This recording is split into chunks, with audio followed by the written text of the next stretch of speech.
The chain reaction has already started. The problem is only accelerating as we speak.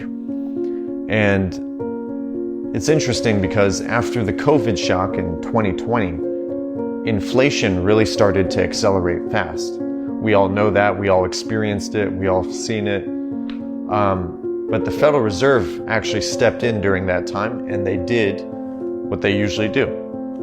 They raised interest rates to cool things down, slow down the economy, and slow down economic activity. But here's the problem. Those interest rates didn't just hit mortgages and credit cards, okay? They also hit the federal government's own debt. Do you see what's happening here? And as rates climbed during that time, interest payments on the national debt also exploded. Now, these payments are actively, currently sucking money out of the federal budget. That's happening as we speak.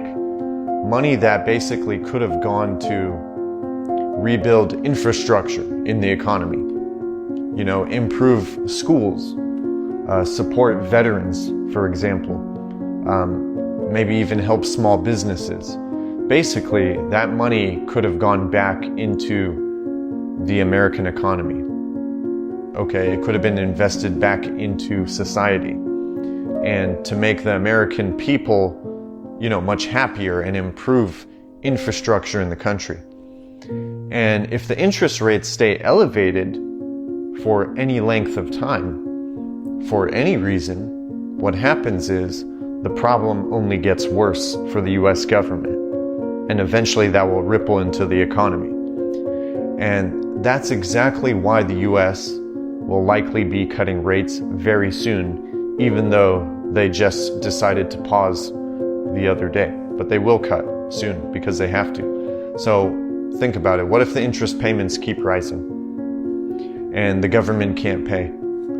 Or what happens if America defaults on its debt? Would the US dollar collapse? You're probably wondering.